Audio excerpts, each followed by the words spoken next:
Hi there, and welcome to Lost in Literature. I'll be doing the final part of Scene 1, Act 2 today, and I'll I'll be kind of glossing over some of the uh, dialogues that are not that important because I don't know, this particular scene seems to drag on and on and on. So anyway, um, let's start, and I hope I can do a brisk job of it and not put you to sleep or something.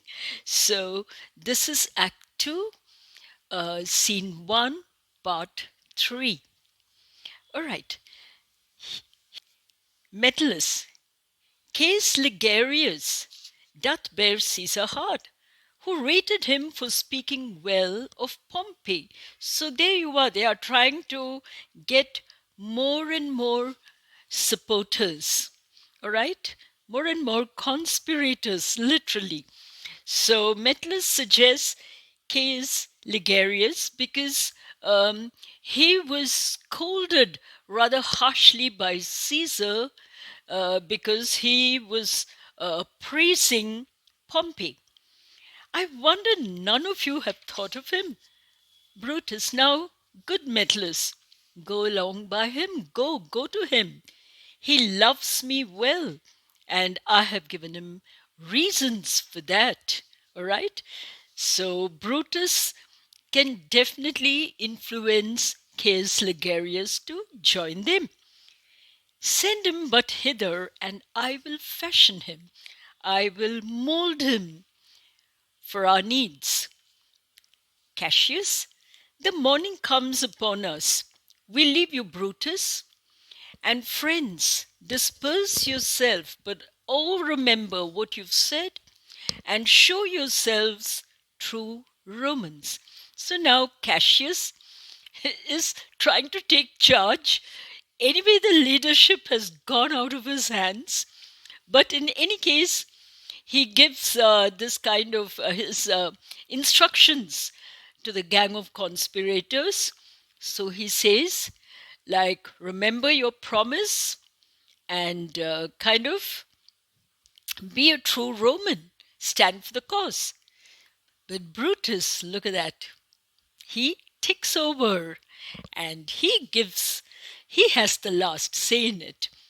Good gentlemen, look fresh and merrily. All right? Look fresh. Let not our looks put on our purpose. Let's not wear our intentions on our faces. Let's not show by expression what we intend to do, but bear it as our Roman actors do. So let's put on a merry face like our Roman actors do, like actors, all right? With untired spirits and formal constancy. They look all the time dignified and formal, all right? So let's not show our purpose. And so, good morrow to you, everyone. And they all go away, and he's shouting for Lucius, but where is Lucius going to come? He's fast asleep. Then Brutus says, okay, it doesn't matter. Enjoy the honey heavy dew of slumber. Slumber, sleep that is as sweet as honey, deep and refreshing like dew. He says, you have no worries, all right? You have nothing in your mind, illusions, fantasies. You have nothing to cause restlessness of spirit and prevent you from sleeping well. But that's what happens to people like Brutus, who are consumed in worries of a political nature. And in this case, he wants to dispose of Caesar for the sake of Rome. So he says, now that is why you're sleeping so soundly to Lucius. We have Portia entering. All right? She says, Brutus, my lord. Brutus, Portia, what mean you? Wherefore rise you now? It's not for your health thus to commit your weak condition to the raw cold morning. So Brutus says, what do you mean getting up now at this unhealthy hour? It will not be good for you. All right? To expose yourself to this raw, bitter cold of the morning. So Portia says, no, but nor for yours neither. This morning air is not good for you either. And you have ungently, Brutus, stole from my bed. You have risen from the bed without any consideration for me. You know, I'll get worried if I find you missing in the bed. And yesternight at supper, you suddenly arose and walked about, musing and sighing, with your arms across, with your arms folded. You were kind of walking about. You were so restless. And when I asked you what the matter was, you stared upon me with ungentle looks. You looked at me angrily, and I urged you further. Then you kind of scratched your head and stamped your foot in a rather impatient manner. Yet I insisted. I wanted you to tell me what's bothering you, Brutus, but you did not answer. And then, with an angry wave of your hand, you asked me to leave. So I did, fearing to strengthen that impatience. I didn't want to increase your impatience, Brutus, which seemed much too aroused. And also, I hoped it would not, you know, result, that it would just be a passing mood and you will come out of it. That's what I wished. It will not let you eat, nor talk, nor sleep.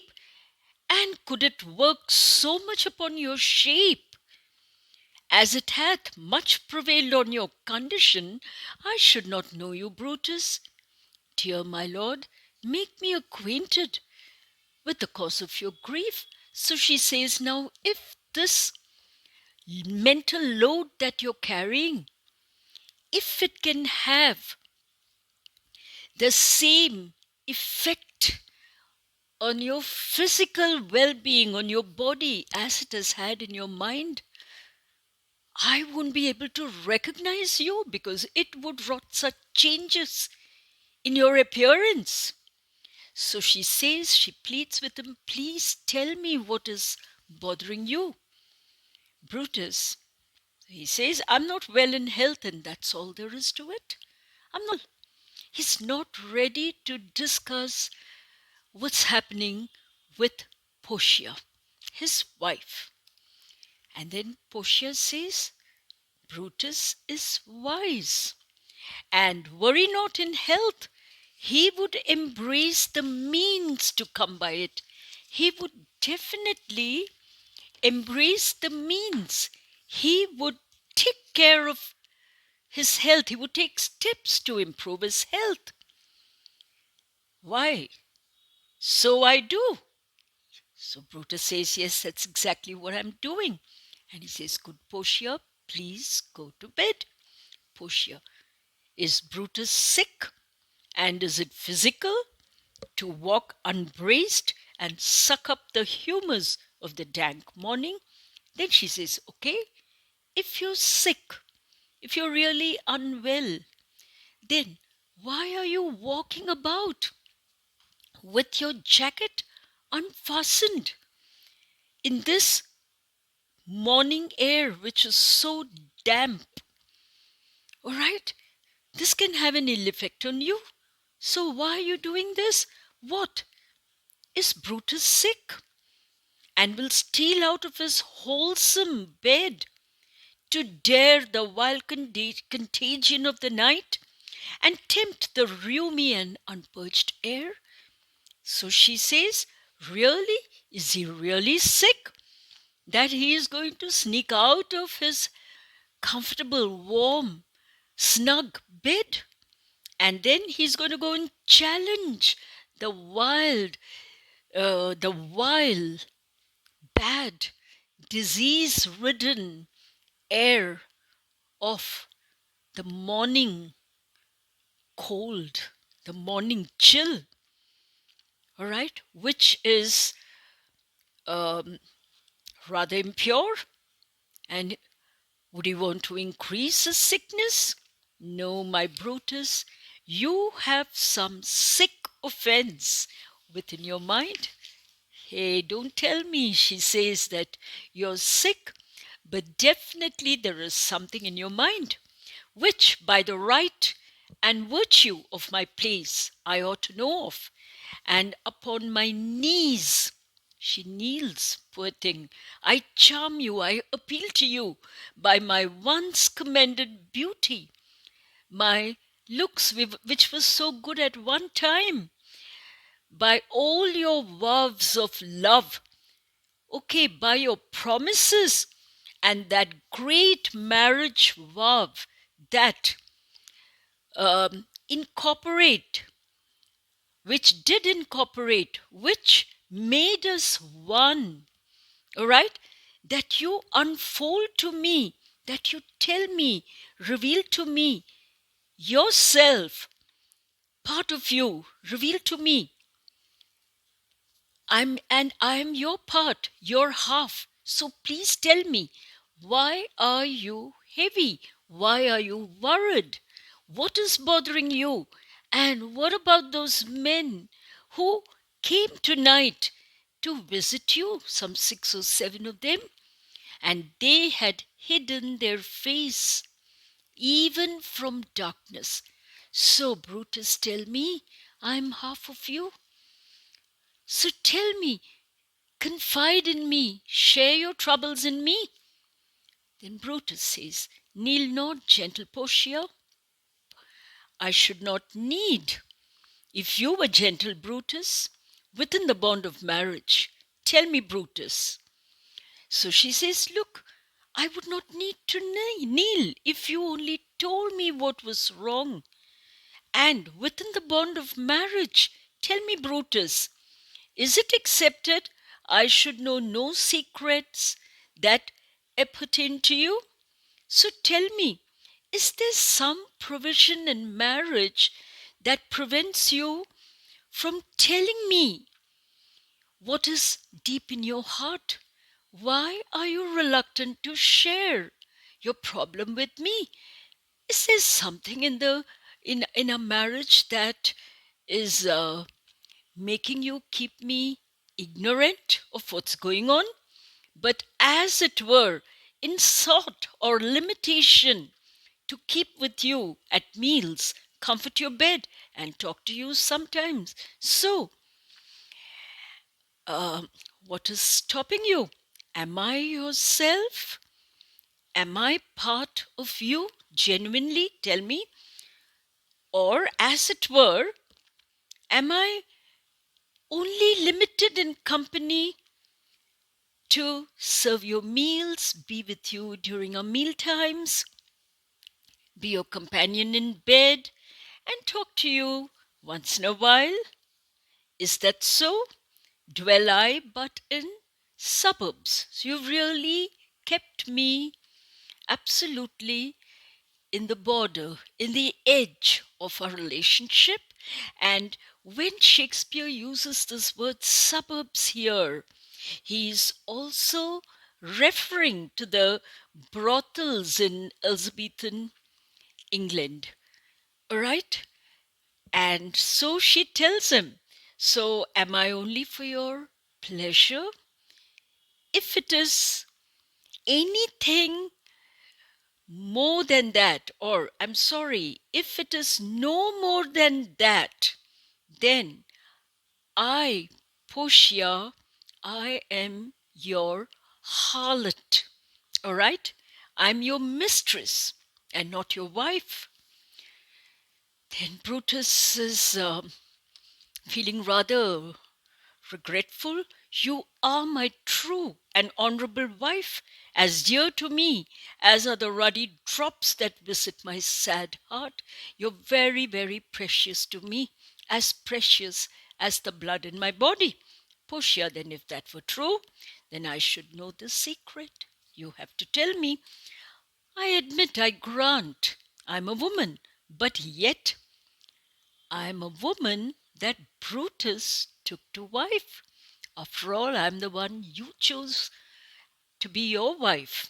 So there is something special about that. And I grant it, I admit I'm a woman. But yet, I'm a woman well known as Cato's daughter, no less. Think you I'm no stronger than my sex? Being so fathered and so husbanded, do you really think I'm weak? Having such a father like Cato and such a husband like you? Tell me your counsels. Tell me. Tell me your troubles, and I will not disclose them. I have made strong proof of my constancy, giving myself a voluntary wound here in the thigh. So now she tells him, look, I have already proved to you what kind of woman I am, and I have already proved my allegiance to you, my loyalty to you, by inflicting a wound on my thigh and bearing the pain. And if I have the patience, the endurance, the capacity to take that pain, why would I not be able to take my husband's secrets and guard them within me? Brutus, O ye gods, render me worthy of this noble wife. Hark! One knocks, Portia, go in a while, and by thy bosom shall partake the secrets of my heart. All my engagements I'll construe to thee, all the charactery of my sad brows. Leave me with haste. Lucius, who's it that knocks? So suddenly there is a knock on the door, and Brutus begs to Portia to go away. He promises to share whatever is bothering him, and he says he will explain all his commitments to her, all right, and also why all those worry lines are wrought on his forehead. But he says, go fast, Portia. Somebody is at the door. And then he asks Lucius to let that person in. So Lucius brings Ligarius in, Caius Ligarius. Here is a sick man that would speak with you. Brutus, Caius Ligarius, that Metellus spake of. Boy, stand aside. Caius Ligarius, how? Right? So Brutus asked him how he was, because he knew very much that this gentleman was not well, and yet he had come. Good morrow from a feeble tongue. Oh, what a time have you chose out, brave Caius, to wear a kerchief. He says, now, you are sick at the wrong time. I wish you were not sick. So Ligarius says, I'm not sick if Brutus have in hand any exploit worthy the name of honor. So if there is an honorable task that Brutus wants me to be involved in, I will not be sick. And I'm not sick. Such an exploit have I in hand, Ligarius. Had you a healthy ear to hear of it? So he says, well, if you're in a state of health to hear it, let me tell you about it. Ligarius, by all gods that Romans bow before, I here discard, throw away my sickness, soul of Rome, brave son, derived from honorable loins, ancestors. Look at the way he's addressing Brutus. Thou, like an exorcist, one who can control devils, has conjured up my dead spirit, my spirit dead with sickness. Now bid me run, ask me to run, and I will do what is impossible. I will do it for you. Yea, get the better of them. What's to do? Tell me. Only tell me what you want me to do. Brutus says, I have a piece of work that will make sick men whole. Look at the double meaning. This line is loaded with meaning. So it says, I want you to do something that's going to make sick men of Rome who may tolerate Caesar's dictatorship healthy again. That's the kind of job I have for you. Sole implication. But there you are. That must we also. Ligarius says, but are not some whole that we must make sick? Look at him. He says, okay, aren't there people who are healthy and we have to make them sick? They're both talking in a kind of, uh, you know, double language, I mean, suggesting. All right. So Ligarius has already some kind of idea as to what's coming. That must we also. What it is, my case, I shall unfold to thee as we are going, to whom it must be done. So come along, let's proceed. And as we go, I'll tell you all about it, and I'll reveal the identity of the person whom we have to take care of. Ligarius, and with a heart new fired, totally renewed, cured from my sickness, I follow you to do I know not what. But it is enough that Brutus leads me. That's more than enough for me. I will do what you want me to do. So Brutus says, come on, let's go. Follow me then. So that is it. And it is the end of scene one. And you see how this plot is thickening and the way Shakespeare is building it. And you will find that Caesar is disposed of exactly in the middle of the play. It is structurally so beautifully done, which is why I like Julius Caesar as a play, even though, yeah, it is a little boring, I suppose, for school children. But believe me, the way it is written, if you look at its structure, you will confess that it's most interesting. So, if you like this, please hit a like and do subscribe to my channel. I could do with you, ninth graders. Um, Shakespeare is not too bad, believe me. If you keep your mind open, you will love it. So, with that, I will sign off. Bye.